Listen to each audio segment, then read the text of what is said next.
Bueno, ya estamos grabando. Bueno, vamos a empezar. Vamos a orar antes de iniciar. Sí, por favor, a ver, quietecitos todos. Vamos a orar, Señor, te damos muchas gracias porque tenemos toda la libertad, no solo de llegar ante tu trono para hablar contigo y hablar de las cosas, Señor, que nos hacen falta y las cosas que necesitamos en nuestra vida, sino que también gozamos de una libertad para poder reunirnos, para poder difundir tu mensaje a través de las redes, a través de la prensa.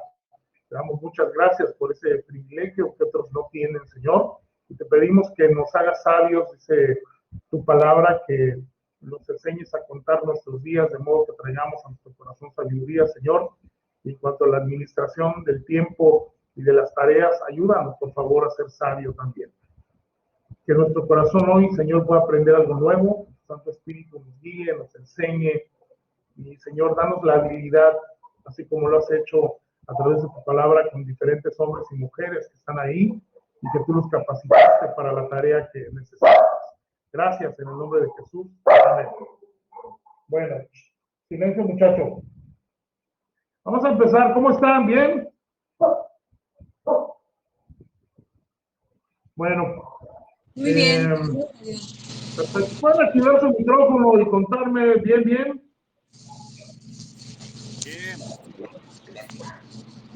Bueno, Bien. yo tomo en cuenta la participación, ¿eh? Para mí la participación es importante y si por mí fuera los apruebo a todos, pero me gusta la participación. Venga. Excelente. Aquí hay puros adultos. Deben de desinhibirse para hablar y más si hablar del Señor debe ser libertad absoluta. Exactamente. Y sobre todo, miren, si tienen preguntas, si tienen dudas, háganlas, no se queden con las dudas.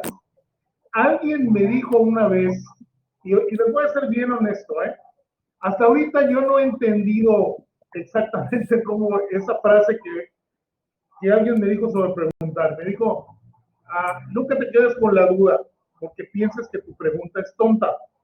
La pregunta tonta es la que no se pregunta. No lo he entendido, pero bueno, se los paso más o menos así, ¿no? Entonces, no se queden con la duda y pregunten. Y pues aquí, entre todos nos cooperamos, ¿no? Para salir de dudas. Bueno, estamos en la clase de sectas, hoy nuestra tercera lección. Ya hemos tratado un poco sobre lo que es una secta, sobre lo que no es, hablamos de lo que es una religión. Y hoy vamos ya a ir entrando a ir conociendo, vamos a llegar hoy a la primera secta de la que les quiero hablar. Pero antes vamos a la palabra de Dios. Tomen por favor su Biblia y vamos a Génesis capítulo 6, por favor. Génesis capítulo 6.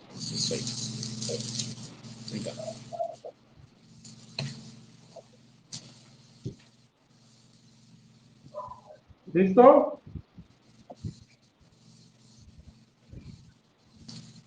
Bueno, a partir del versículo 1, dice así la palabra de Dios: aconteció que cuando comenzaron los hombres a multiplicarse sobre la faz de la tierra y les nacieron hijas, que viendo los hijos de Dios que las hijas de los hombres eran hermosas, tomaron para sí mujeres, escogiendo entre todas.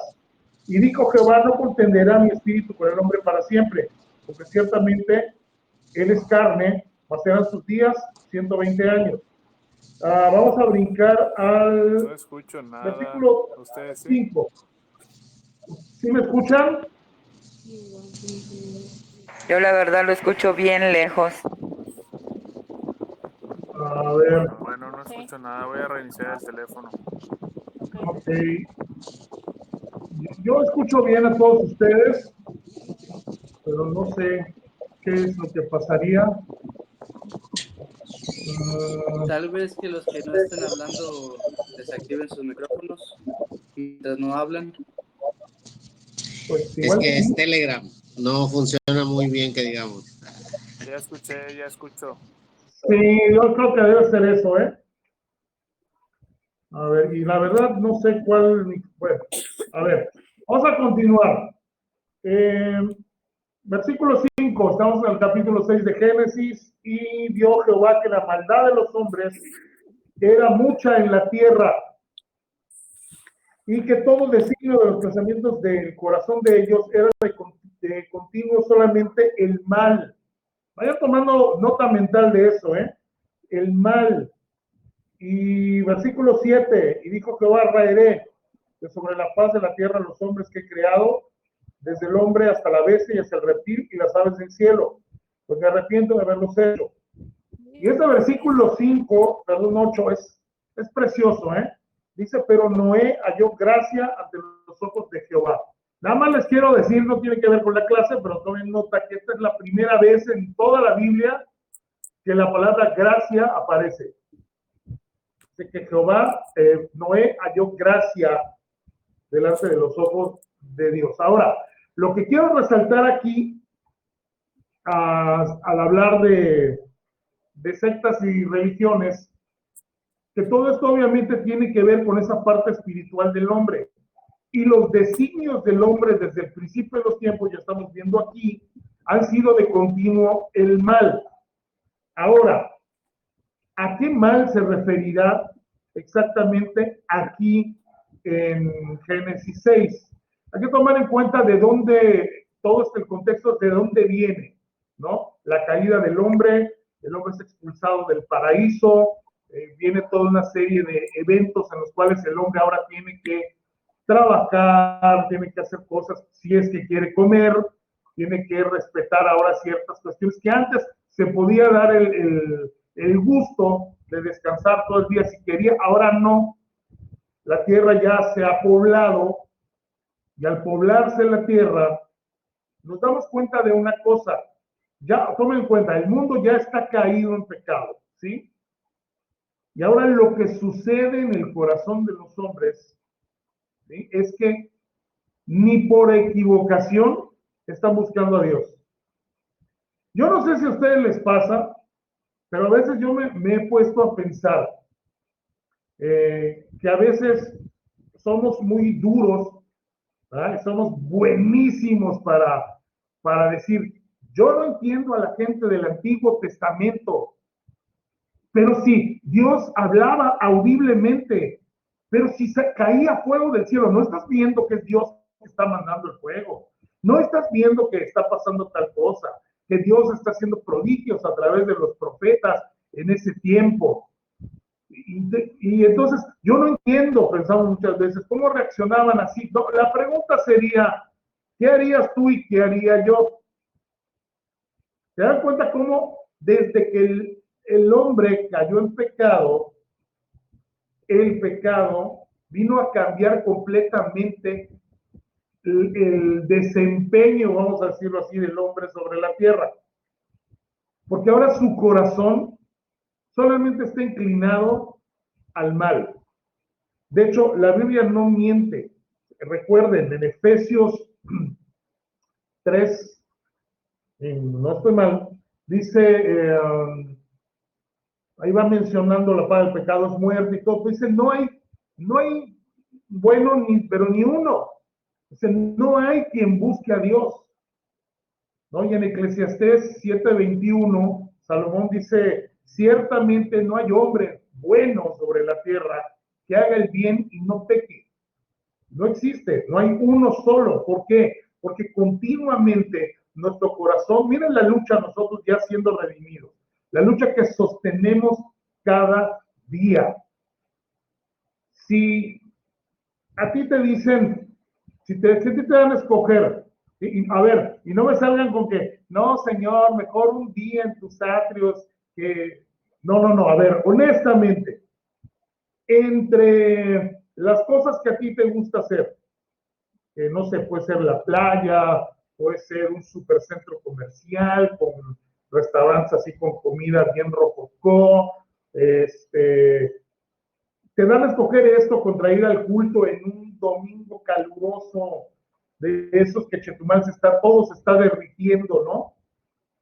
Muy al fondo de nuestro corazón, si somos honestos a la verdad, preferiríamos estar en un lugar con aire acondicionado o en la playa. ¿Ves? Nuestro corazón tiene esa lucha. Todavía ya, aún siendo cristianos, aún siendo redimidos, tenemos esa lucha, ¿no? De que sabemos, decía Pablo, sé lo que es bueno, pues no lo hago. ¿No? Dice, miserable de mí, llega a decir, ¿quién me librará de este cuerpo de muerte? Tengo que luchar todos los días y presentarme como muerto, ¿no? Ante el pecado y esta clase de cosas. Entonces vemos que desde el principio, aquí en Génesis 6, Dios toma una determinación por una razón. Miren, no es porque el hombre le caiga mal, no es porque Dios sea un Dios arbitrario y malo, que simplemente un día dijo, amaneció de mal humor, y esa es una de las maravillas con Dios. Recuerden que uno de los atributos de Dios es la inmutabilidad. Recuerden ese atributo, inmutabilidad. A ver, ¿alguien me puede explicar qué es la inmutabilidad de Dios? No cambia. No cambia. Que no cambia. ¿Pero no cambia qué? ¿Qué es lo que no cambia en Dios? Nada. Absolutamente Él es el mismo. Ayer, hoy, siempre dice la palabra, ¿no? Es lo mismo siempre. Exactamente. No hay nada que cambie en Dios. El amor de Dios por su creación ha sido el mismo desde que creó al mundo. Miren, estamos rodeados a veces de, creo que se los planteé en una ocasión así. A veces en la iglesia, hermanos con muy buenas intenciones, los hemos escuchado decir cosas desde el púlpito, que si lo confrontamos con la palabra de Dios, realmente no es muy bíblico lo que dicen, ¿no?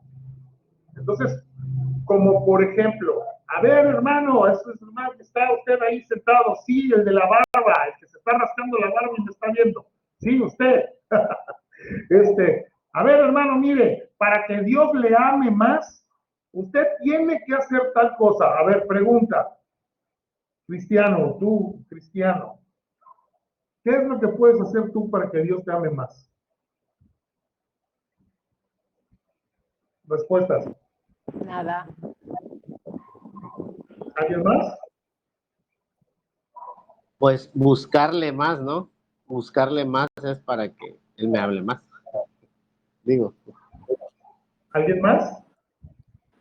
¿Qué mayor amor le podemos exigir al Señor que el haber dado su Hijo por nosotros?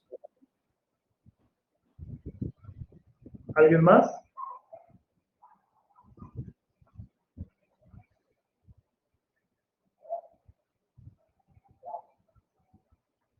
¿Sabes qué es lo que tienes que hacer como creyente para que Dios te ame más? ¿Sabes qué? Absolutamente nada. Porque Dios ya te amó tanto, nos amó tanto y amó tanto al mundo, que la mayor muestra de amor es que no nos destruyó. ¿Eh? Es que nos dio la oportunidad de conocerle. Es que dijo, oye, amo a Juan. ¿Por qué te pones con caras, Juan Carlos? Ah, ok. Mira, amo tanto, amo a Juan Carlos, ¿sí? Mira, aquí está. Y conociste a Cristo, ahí estuvo todo. Me dio la oportunidad de conocerle. No lo estábamos buscando, eso de que yo estaba buscando a Dios, es un concepto un poquito, porque la Biblia dice, no hay quien busque a Dios realmente. A veces estamos buscando algo. Regularmente el hombre busca algo que sustituya la ausencia de Dios en su vida, y en ese algo, Dios en su gran amor, en su gracia infinita, se revela a algunas personas como tú y como yo. Ojo, no es exclusivo, es para todo aquel que realmente se arrepienta y estas cosas, pero bueno, eso ya sería otro tema. Entonces, ¿qué puedo hacer para que Dios me ame más? Pues nada, es que Dios ya te amó lo suficiente y te sigue amando. En una medida de amor que ni tú ni yo podemos ni describir, ni medir, ni meter adentro de un recipiente de medición, ¿sí? Es imposible de medir el amor de Dios. A ver, ahí estamos. Y me parece que se me trabó. ¿Cómo era para destrabar, por favor? En la barra donde dice Telegram. Ya. Ahí estamos. Bueno, ahora sí. Ok.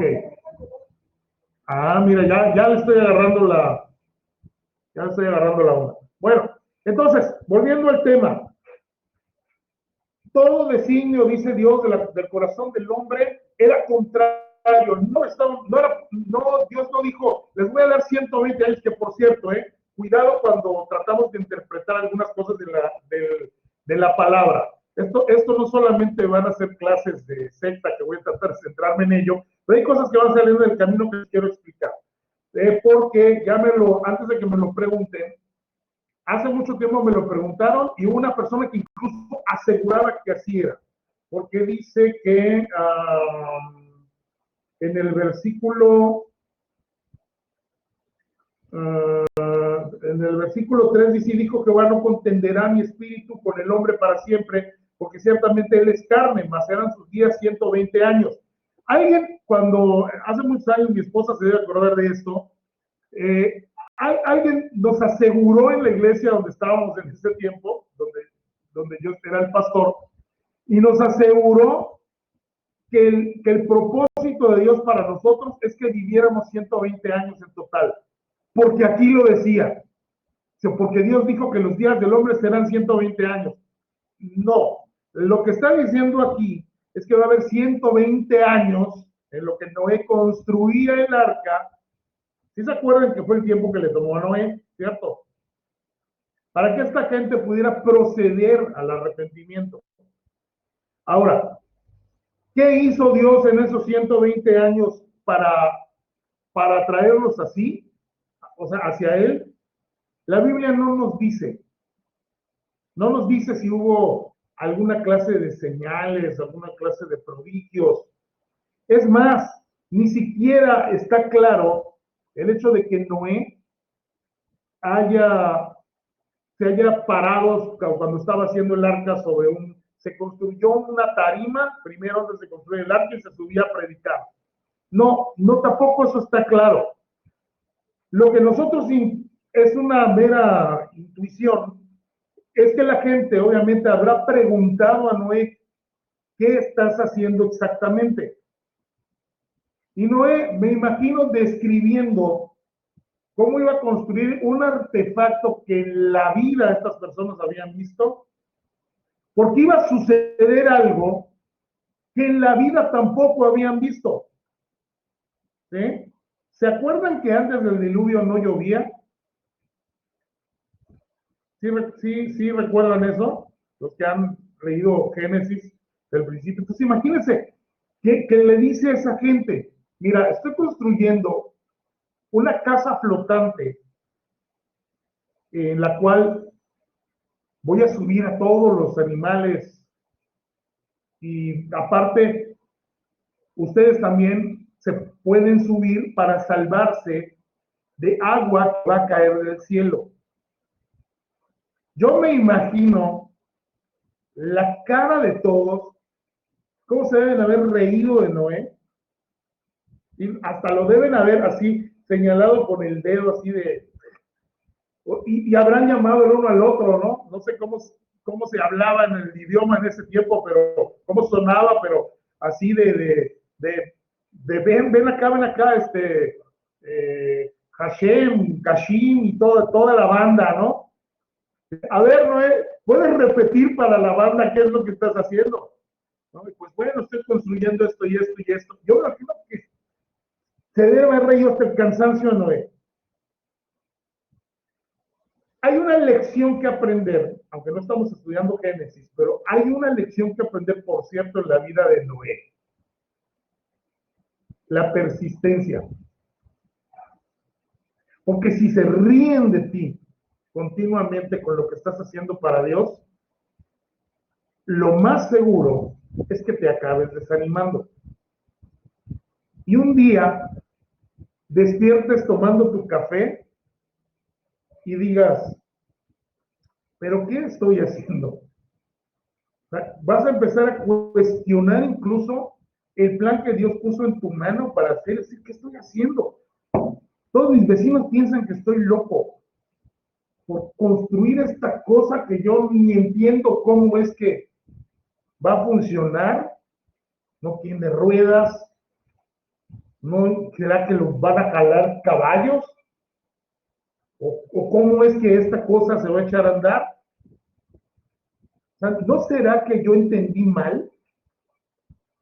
¿No ves cómo Noé estaba? El día que lleguemos al cielo, a ver, es así como recreo lo que vamos a tener ahorita. Ya vamos entrando. Activen sus micrófonos y díganme, uno por uno, ¿con quién les gustaría platicar en el cielo? Ajá, tener una conversación. En el con un cielo, ¿con quién te personaje gustaría bíblico. platicar? ¿Con quién les gustaría platicar? Además de Cristo, Con, obviamente, ¿no? A ver, no se peleen, no se arrebaten la palabra, hay para todos. con Elías. Elías. ¿Con quién? ¿Con quién más? Juan. Con Jesús. Ok. ¿Quién más? ¿Quién más? Jesús primeramente y Salomón. Todos los que están diciendo que con Jesús primero son muy espirituales. Sí, claro, Pero digo, obviamente. además de Además de Jesús. por dejar en Además de claro Jesús. que Jesús, tal vez Con Pablo Eva. también. ¿Quién dijo Eva? Con Eva. Ah, ok. ¿Eva? David. ¿Con quién aparte de Jesús? ¿Quién lo ha dicho?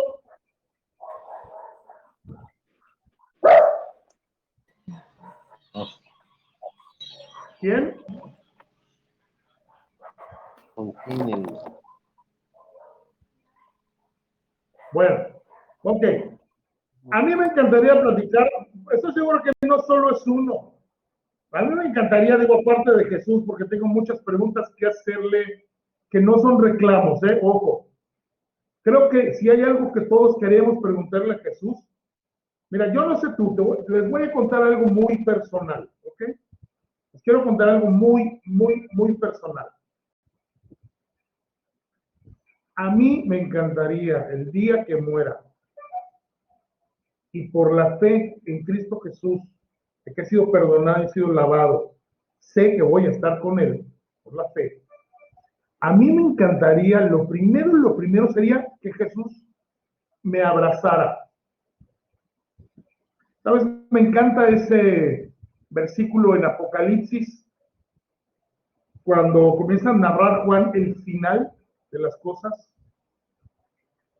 Léete el Apocalipsis 21, entonces ahí vas a encontrar esos versículos y dice que enjugará Dios toda lágrima de los ojos de ellos. O sea, yo no sé cuánto la vida te ha porreado a ti, permíteme usar esa palabra. No sé cuánto dolor has experimentado en tu vida. Pero imagínate estar delante de Jesús y que Jesús simplemente te dijera, ven acá. Y te abraza. Ahora sí que no es que tú lo abraces, es que te abrazara. Y las cosas yo estoy seguro que hay un punto en común con todos nosotros sobre qué preguntarle a Jesús. La pregunta sería, Señor, ¿por qué a mí? En el sentido de que yo me conocía en la tierra, yo sé lo que fui capaz de hacer, yo sé a dónde fui capaz de meterme, lo mucho que me desvié, lo mucho que me alejé, pero aún así tuviste misericordia, así como el hijo pródigo, ¿no? Que es precioso leer el hijo pródigo, y me hiciste regresar a casa, y me recibiste, y ¿por qué, no? O sea, a diferencia de otros. Mira cuánta gente a nuestro alrededor ha perdido la vida en esta pandemia y en tiempos pasados, ¿no? Y tú sigues preguntándote, Señor, o sea, en primer lugar, gracias porque todavía estoy aquí.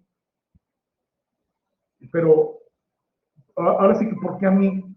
Pero gracias, ¿no? Entonces, esa sería así como que una cosa. Pero bueno, platicar con Noé y su persistencia. No nos encantaría preguntarle a Noé, ¿cómo le hiciste? Bueno, yo estoy seguro que Dios lo capacitó, lo dije en un principio, cómo Dios capacitó a tanta gente, y sin duda alguna, Dios capacitó a Noé para que, digo, le dio de su espíritu y para que estuviera, sin duda alguna, enfocado en el trabajo que le encargó. Pero bueno, se acabó el recreo y continuamos. ¿A dónde voy con todo esto? Que vemos cómo Dios acaba con el mundo, llega el diluvio, al final solo se salva Noé con sus hijos, con sus nueras. ¿Han notado que no se habla de la mujer, la esposa? A ver, o me estoy equivocando. ¿La esposa de Noé? ¿Alguien encuentra una mención de la esposa de Noé? Bueno, ahí estaba Noé y estaban sus hijos. ¿Se recuerdan? Tradicionalmente se dice su familia. Y como que sus hijos, no sé, pero yo creo que muy, muy gozosos no habrán subido al arca, ¿eh? Ahí el que halló gracia definitivamente delante de Dios fue Noé, como individual, ¿no? Pero bueno, ahí se salvó su familia. Se bajan del arca, vamos a irnos más rápido. Descienden del arca, por fin, después de todo el evento de que va enviando aves Noé para ver qué pasaba, hasta que la última que envió no regresó.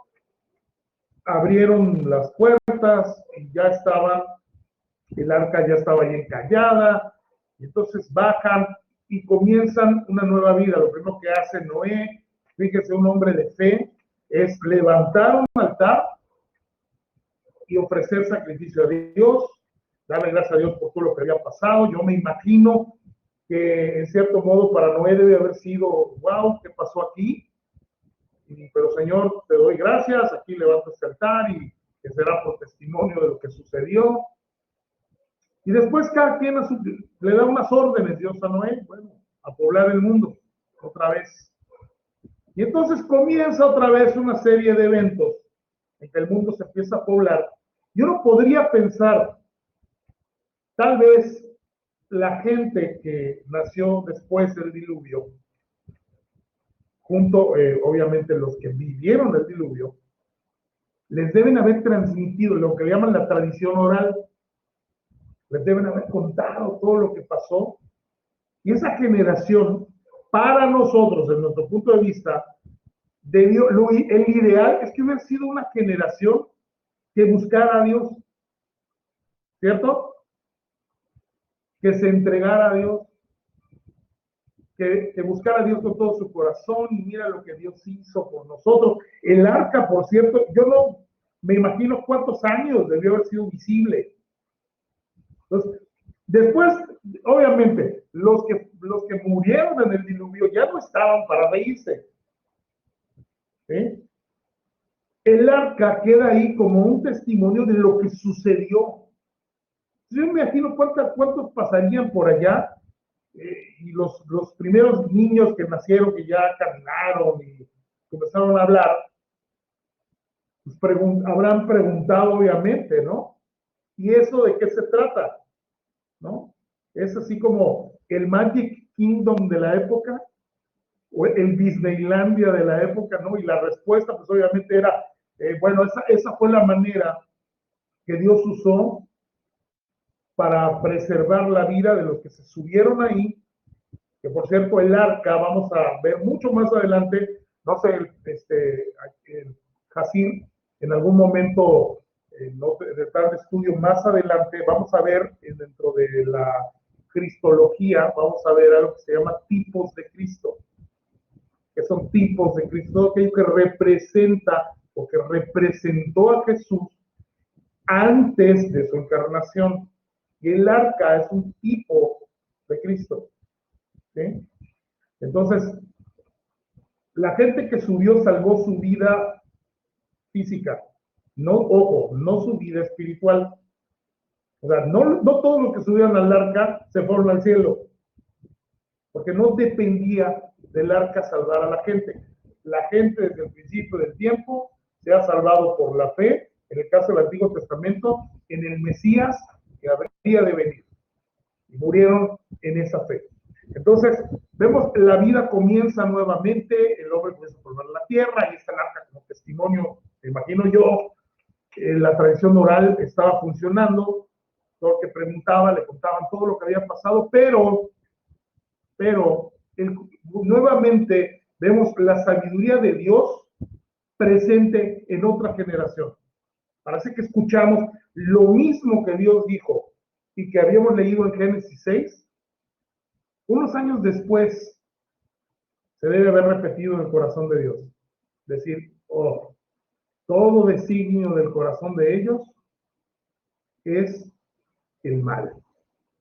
Porque el hombre, a pesar, ¿sí?, de que volvió a comenzar, de que comenzó de nuevo la vida, pero recordemos que después de la caída de Adán y de Eva, todos los hombres que han nacido en la tierra, todos, sin excepción alguna, han nacido con la naturaleza caída. ¿Estamos de acuerdo con eso? ¿O alguien cree? ¿Cuántos han escuchado? Ahí va otra vez, pues yo siempre hablo de los hermanos bien intencionados, ¿no? A mí me tocó iglesias así desde que yo conocí al Señor a los 14 años, pero empecé a asistir a una iglesia cristiana desde los 8, 9. Y siempre falta la hora de los testimonios, ¿no? Un testimonio. Y me tocó ver siempre esta expresión. ¿Cuántos la han escuchado? Pues, yo nací en cuna cristiana. ¿Cómo que yo nací en cuna cristiana? Nadie nace en cuna cristiana. Sí, todos nacemos caídos al pecado, en el pecado más bien, ¿no? Yo recuerdo muy bien una hermana que hace muchos años y dijo, pues yo no tengo mucho que contar como testimonio, porque pues hermanos, yo nací en cuna cristiana y la verdad, pues, yo creo que o no he pecado o he pecado poco. ¡Wow! ¿Ve? Cuidado con esa clase de cosas. Tenemos que estar de acuerdo en el hecho de que nacimos con esa naturaleza adámica, se llama dentro del argot teológico, la naturaleza adámica, caída, inclinada al mal. Y dentro de esa inclinación, ya vamos llegando al punto, porque estamos hablando de sectas y de todas aquellas cosas que no tienen nada que ver con Dios, y dentro de esa desviación del hombre, encontramos que una de las características principales, ¿sí?, de la caída y del corazón inclinado hacia el mal, es que simplemente el hombre no tiene el hombre natural, el hombre sin Cristo, el hombre al cual Dios no ha redimido. En el tiempo del Antiguo Testamento, el hombre al que Dios no se había revelado era muy diferente, ¿no? Es muy interesante del Antiguo Testamento. Creo que están viendo los miércoles, ¿están viendo qué? Panorama bíblico, y las cosas son muy diferentes de cómo Dios se revelaba a la gente del Antiguo Testamento. Que recuerda que Jesús, Cristo, todavía no había venido a la tierra encarnado, aunque vamos a ver su presencia en algunos eventos, ¿no? Esas se llaman cristofanías. Si les gustan las palabras grandes, anoten esa. Cristofanía. ¿Alguien me puede decir qué es una cristofanía?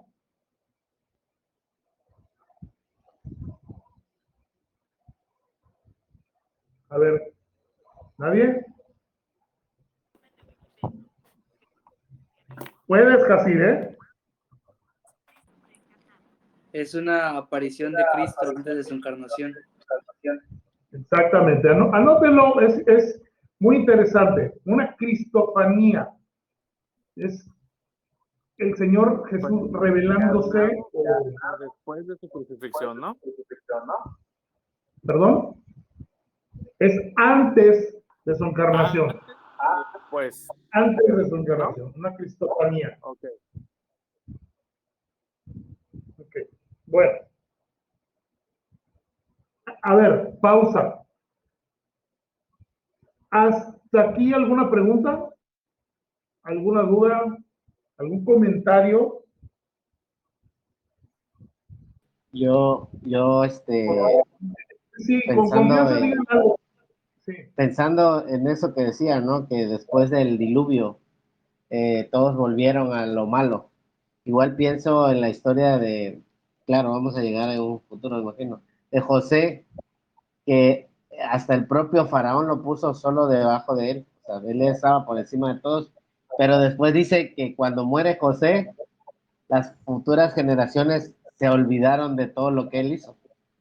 Y entonces yo me imagino que es esa parte, ese limbo, ¿no? ¿Cómo fue el Pípila en sus rasgos físicos? Pues no lo sé. Y mucha gente no lo va a saber porque se pierde en el desconocimiento real de los sucesos, ¿no? Y yo me imagino que eso es lo que habría pasado en ese momento, ¿no? sí, pues vamos a ver ese círculo, vamos a llamarlo círculo vicioso que se va dando cada vez que un gran líder muere. Dios siempre levanta un gran hombre. En el caso del Antiguo Testamento, vemos cómo Dios siempre levantaba a alguien, ¿no? El caso, por ejemplo, que mencionabas, ¿no? José tenía un propósito para sustentar al pueblo, no solamente a su familia, sino a toda una nación por el hambre que iba a venir, por los pueblos que iban a enfrentar. Pero ¿qué pasó? José es uno de los hombres más fieles de la Escritura, ¿saben? De lo que la Escritura nos dice de José, es asombrosa su actitud, su devoción, su entrega. No vemos un rasgo de tipo Pedro, ¿no? De doblez, de pronto así, pues no, me metieron a la cárcel por algo que yo no hice, pues no quiero saber nada de ti, Dios, porque no me has sacado de aquí, y no es justo lo que me está pasando. Y no, vemos cómo Dios usando todas esas circunstancias. Y bueno, muere José, perdón, ¿y qué pasó? La gente se olvida. Levanta Dios a Moisés, y muere Moisés, pero al morir Moisés, quedaba Josué, porque todavía había algo que hacer, quedaba Josué. Pero ¿qué pasó? Muere Josué, y después de la muerte de Josué, es dramático lo que sucede, porque es exactamente lo que nos narra uno de los libros más, permítame usar esta palabra, por favor, uno de los libros más sórdidos que tiene la Escritura, y es el libro de los Jueces, que comienza diciendo que se levantó toda una generación que no sabía ni qué es lo que había pasado antes, y que comenzaron a actuar como animales. Vamos a encontrar historias en el libro de los Jueces, historias asombrosas, junto con historias que uno dice, ¿qué? ¿Cómo pudo pasar esto? Pero también hay que notar algo, ¿eh? Ahí los que son papás, las que son mamás y tienen hijos, sobre todo los papás, los padres, bueno, los dos, va. ¿Por qué pasa eso? Que se levanta una generación que comienza a actuar como se le da la gana en el desconocimiento de Dios. ¿Qué nos dice eso? ¿Alguien me puede decir? Se pierde la constancia, ¿no? Por ejemplo, yo comienzo a hablarle a mi hijo, pero mi hijo ya no le habla a mi nieto, y así se empieza a perder la continuidad que debe de haber en la transmisión de la palabra o la práctica de buscar de Dios. Exactamente. Sí, nos empieza a hablar de padres que simplemente ya no les importa transmitirle a sus hijos todo lo que Dios hizo por su familia, por su cultura, por su pueblo, por su nación. Entonces se cae en esa, vamos a llamarle apostasía. ¿Han leído el libro de los Jueces alguna vez, completito? No, nunca, léanlo. Léanlo y lo platicamos después. Es impresionante las cosas que sucedieron ahí. Son cosas diametralmente opuestas completamente a la naturaleza de Dios, pero bueno, es que ellos así eligieron actuar y así eligieron vivir.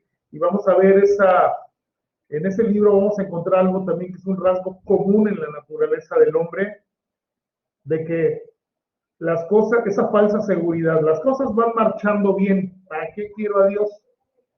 ¿Han escuchado decir eso de que si las cosas están bien, ¿para qué molestamos a Dios? Pues así vivía esa gente. Pero cuando las cosas se tornaban violentas y comenzaban a ser terribles para el pueblo, una y otra vez, ahí vamos a ver, miren, dentro de los atributos de Dios, vamos a encontrar, o a ver, no, se los voy a dejar de tarea. Échenle un vistazo a Jueces y díganme qué cosas, qué atributos de Dios encontraron ahí. Y vean cómo clamaban a Dios, ahora sí, ¿verdad? Porque los están latigueando, se están pasando de listos con ellos, los están maltratando físicamente. Y entonces dice que clamaban a Dios, Dios, Señor, ahora sí, ayúdanos, por favor, Señor, ten misericordia de nosotros, ten piedad. Y Dios levantaba un libertador, entiéndase, un juez. Y volvían a hacer lo mismo. Después, ya las cosas están bien, ya las cosas están tranquilas. ¿Para qué molestamos a Dios? Y después de eso, ¿qué pasaba?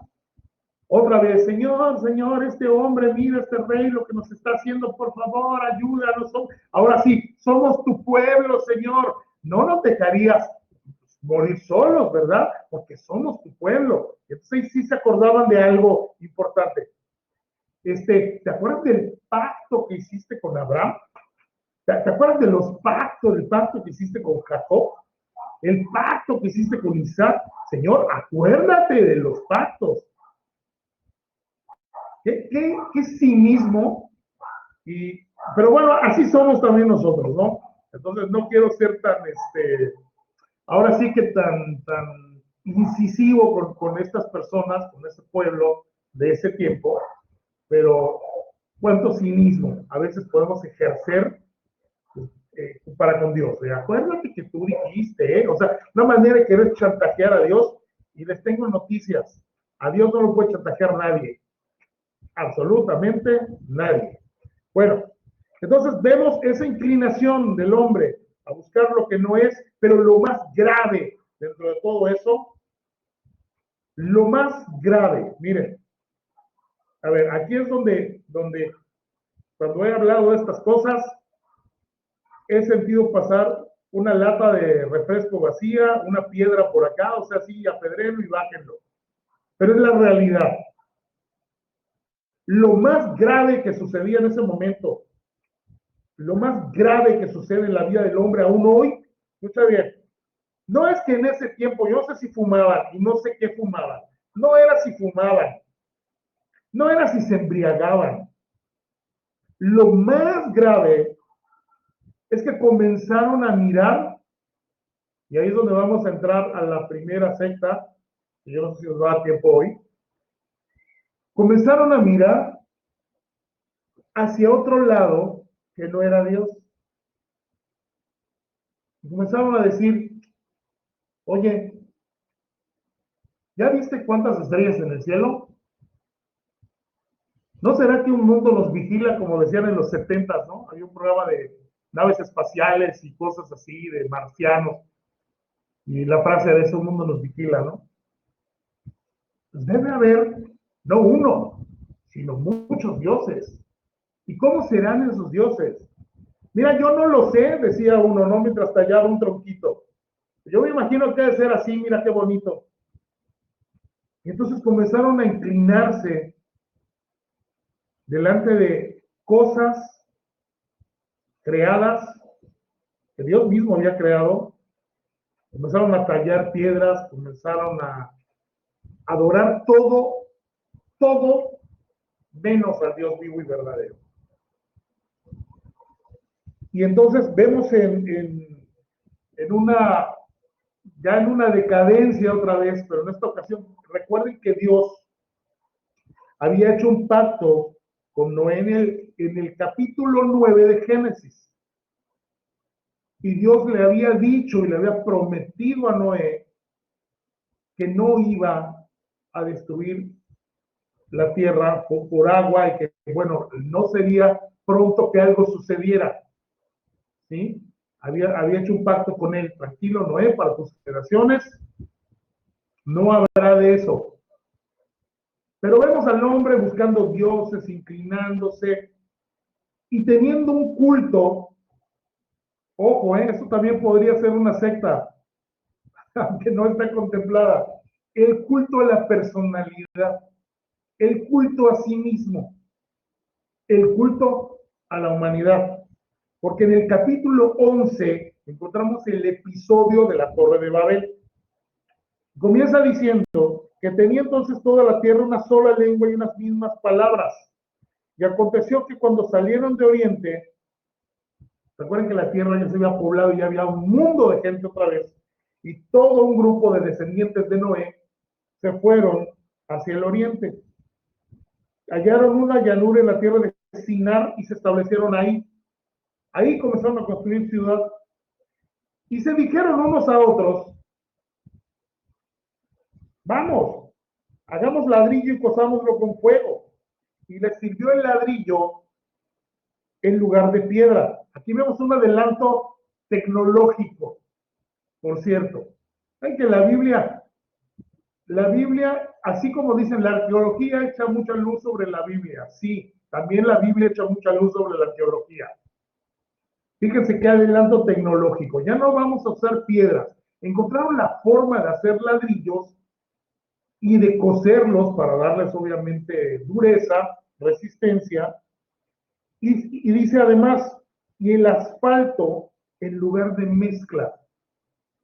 O sea, Dios permite, a pesar de toda la idolatría del hombre y a pesar de todo el rechazo de la humanidad hacia lo que Dios representa y hacia lo que Dios es y hacia lo que Dios ofrece, ahora sí Dios le permite al hombre avanzar tecnológicamente y Dios ha dotado a muchos de una inteligencia magnífica para descubrir, para componer, vamos a usar la palabra crear un poco entre comillas, para crear ciertas cosas y juntarlas de una manera que salga un descubrimiento que sea beneficioso para la humanidad. Ahí está la piedra, el ladrillo y el asfalto, y dijeron, versículo 4, y dijeron, vamos, edifiquemos una ciudad y una torre, cuya cúspide llegue al cielo. A ver, ¿están ahí en Génesis 11? ¿Sí? A ver, dice, repito, dijeron, versículo 4, vamos, edifiquemos una ciudad y una torre cuya cúspide llegue al cielo y hagámoslo para la gloria de Dios, para que las generaciones que vengan recuerden cómo Dios nos salvó en el arca, o sea, gracias a los que salvó, nosotros estamos aquí, nacimos y los que lo vivieron, y entonces que esto sea para la gloria de Dios. ¿Eso fue lo que dijeron? No, dijeron, y hagámonos un nombre, nosotros. ¿Ven? Esa adoración a ellos mismos, a sus personas, a su cultura, a nosotros, por si fuéramos esparcidos sobre la faz de toda la tierra. Dios ya lo sabía, por cierto, y descendió Jehová para ver la ciudad y la torre que edificaban los hijos de los hombres, y dijo Jehová, he aquí el pueblo es uno y todos estos tienen un solo lenguaje, y han comenzado la obra. Y este versículo me llama mucho la atención.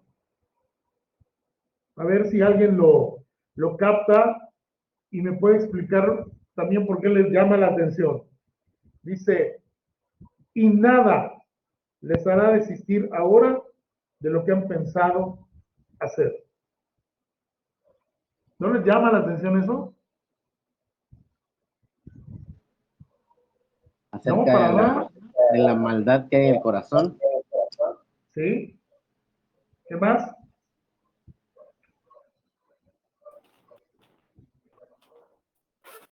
Algo que sigue estando en el corazón de nosotros y en el corazón del hombre. sin Cristo? ¿No? La dureza. La dureza. Soberbia.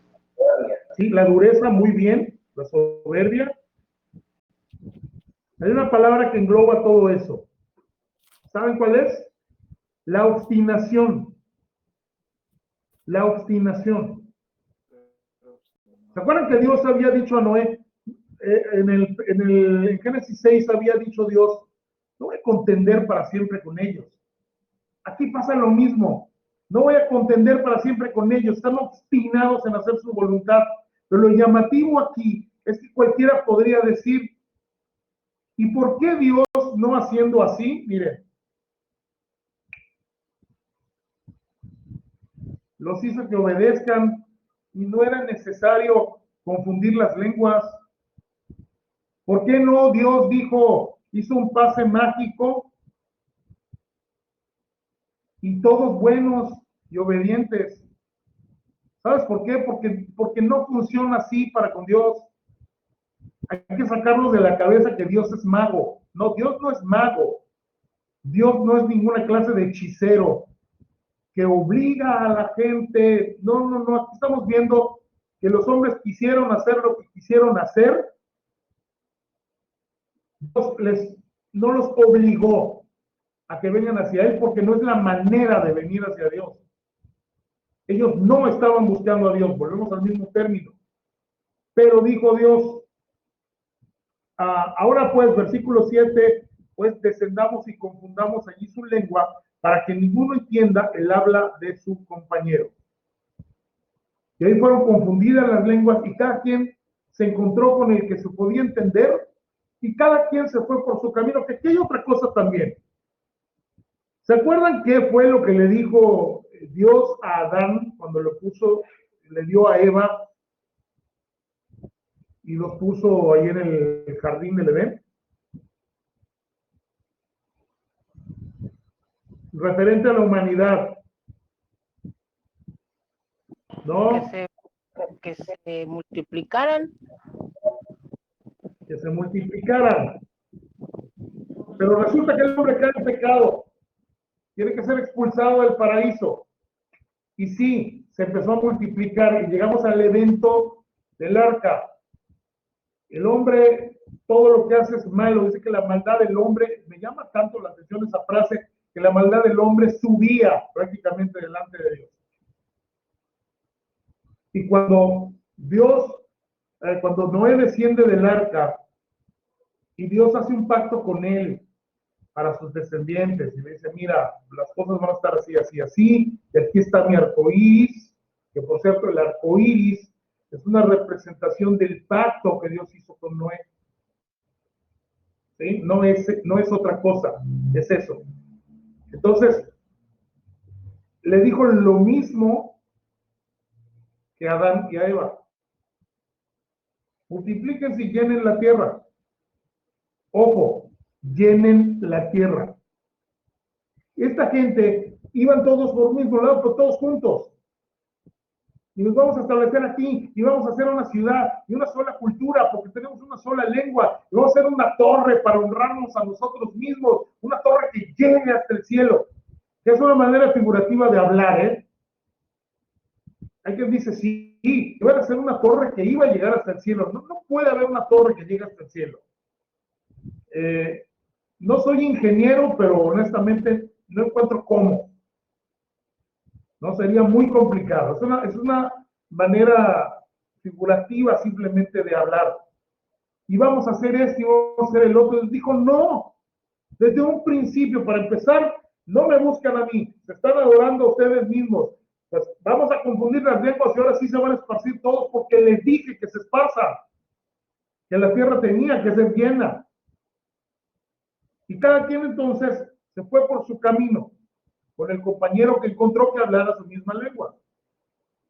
Oigan, imagínense el momento, ¿no? De estar ahí, que de pronto tu compañero te está hablando, tú no entiendes nada y el que está atrás, ¿quién sabe qué es lo que está diciendo? Debe haber sido una cosa tremenda, ¿no? Por algo Babel es confusión. Toda la confusión que hubo en el momento, ¿no? Y se hablaban en maya algunos y el otro le contestaba, ¿no? En zapoteco y el otro en chiapaneco y el otro en veracruzano. ¿Qué dijiste, pues? Es que no te entiendo, pues, ¿no? ¿Qué tal? Y así. Y entonces se tuvieron que esparcir por la tierra, ¿no? Ahora sí que no les quedó más remedio. De esa gente que se esparció, se formaron diferentes pueblos que dieron como resultado lo que tan solo unos años más adelante comenzó a tomar forma y que hoy conocemos como Babilonia, Sumeria, Egipto y todas estas culturas que se tiraron prácticamente a una idolatría y a buscar y a inventarse toda una serie de dioses que los auxiliaran y que fueran los dioses de su pueblo. Por hoy, yo creo que vamos a concluir. Les prometo que ya el próximo vamos a entrar con la primera. Me encantaría, después de todo este preámbulo, vamos a estudiar la próxima semana la astrología como secta. ¿Por qué la astrología? Porque aunque ustedes no lo crean, y si leen todo este trasfondo de todo lo que acabamos de hablar, la astrología hasta el día de hoy sigue estando presente en la vida del hombre. La astrología hoy rige la vida de muchos hombres. Pero no solamente eso, la astrología hoy ha destruido muchas iglesias que comenzaron siendo 100% bíblicas y que se tiraron a una serie de prácticas que vienen desde ese tiempo, créanlo o no. Hoy muchos cultos de iglesia más parecen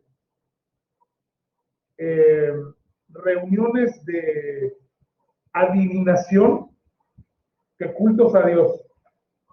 Miren, vamos a tratar el tema aquí en sectas, lo vamos a tratar más adelante, del carismatismo y el neopentecostalismo como secta, ¿sí? Y por ejemplo, está ligado a la astrología, muchas de las cosas que pasan ahí. ¿Cuántos han visto alguna vez el canal Enlace? Si todos lo han visto. Ok. No estoy en la posición de hacerlo, nadie está en la posición de hacerlo. Y no podemos juzgar a todo el que sale en Enlace y decir, lo que sí sabemos, y lo sabemos por la escritura, no por lo que yo me imagino, sino por la escritura, que tristemente muchos de los participantes de esta llamada televisión cristiana andan rondando los caminos más peligrosos que puede existir y que están ligados a vamos a llamarle la religión antigua, ¿sí? Que es la religión babilónica, que ya venía con la adivinación y la adoración de los astros celestes, y que ellos se inventaron el zodiaco y toda esta clase de cosas. Ya que voy, tal vez me digas, oye, pero yo nunca he visto eso en Enlace. Bueno, te invito a que le des un vistazo a sus famosas maratónicas, que yo le llamo las chapatónicas o las estafatónicas. Y hay un señor, por ejemplo, que se hace llamar profeta a sí mismo, de nombre Ronnie Chávez. Este hombre, en una ocasión, puso un mapa del mundo sobre un escritorio ahí en la famosa maratónica y sacó una espada de verdad. Y entonces empezó a hacer movimientos con la espada mientras los demás oraban. Y entonces con la espada iba tocando cada continente y decía, rompo las cadenas de no sé qué, y con esta espada rompo las cadenas de no sé cuánto, y con esta espada te derroto, demonio de no sé qué, y con esta espada no sé qué cosa. Y entonces así como Luke Skywalker, ¿no? Casi así con la espada láser, y le iba dando, y esto, hermanos, eso no tiene ningún fundamento bíblico. Esas son prácticas que ya se hacían en la antigüedad, que no se pueden arrastrar y meter a la iglesia. Sin embargo, se ha hecho. Este mismo hombre estuvo ofreciendo para todo aquel que lo quisiera comprar las cartas proféticas, y lo sigue haciendo, vende las cartas proféticas del año. O sea, usted le habla por teléfono a la maratónica, le dice la fecha en que nació, es en serio, la fecha en que usted nació, y no sé qué otros datitos más, y entonces él le va a armar a usted una carta profética personalizada para decirle qué es lo que le depara Dios en el futuro y qué es lo que Dios ha preparado para usted, para este año, y esto y el otro. A ver, alguien, por favor, no se necesita tener una superinteligencia para darnos cuenta de que eso es qué cosa. Son qué? Cartas astrales. Cartas astrales, sí, y además son una especie de horóscopos. O sea, no es eso, o sea, ¿no sientes que algo no casa cuando escuchas esta clase de cosas? Entonces, ¿qué hace eso adentro de la iglesia? O sea, ¿qué hace alguien que se hace llamar hombre de Dios? Haciendo horóscopos cristianos, entre comillas. Como las que saca Moni Vidente. Ah, exactamente, un Moni Vidente santificado, por un lado. Había otro que enseñaba Biblia, ya con esto voy a terminar, había otro que enseñaba Biblia también en este canal, no sé si alguien lo llegó a ver. La primera vez que yo lo vi, dije, ¿qué hace Dumbledore ahí? ¿Saben quién es Dumbledore? El director de la escuela de Harry Potter.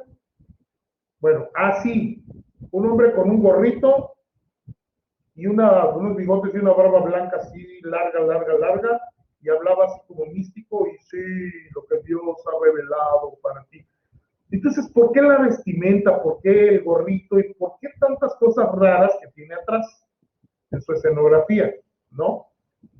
Entonces es impresionante cómo el corazón del hombre prefiere correr tras esta clase de cosas a algo tan simple, ¿sí? Como un llamado, bueno, no es tan simple, pero a un llamado más sencillo, que es al arrepentimiento.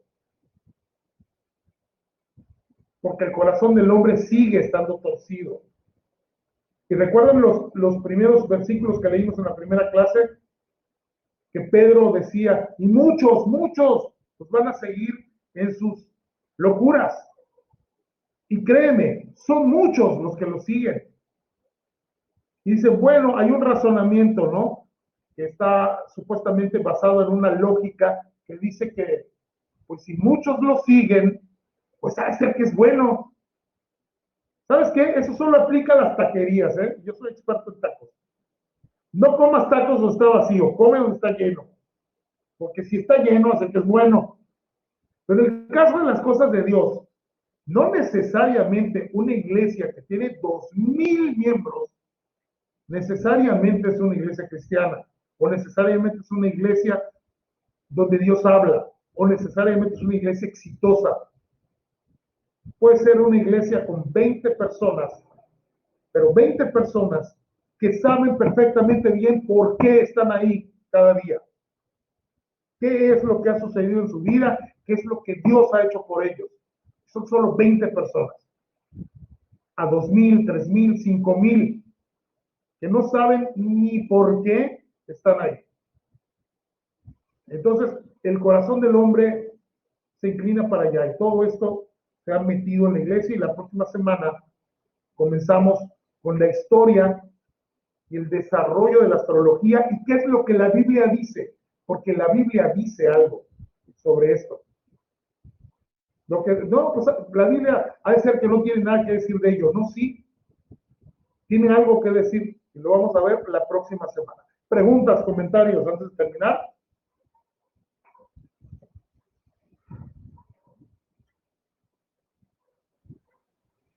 Yo creo que el tema de hoy, hablando de todo lo que hemos visto, como que nos ayudó a entender el origen de las sectas, ¿no? Por ver el corazón del hombre y todo esto. Así que podría yo englobar tal vez lo que estamos viendo como el origen de la secta.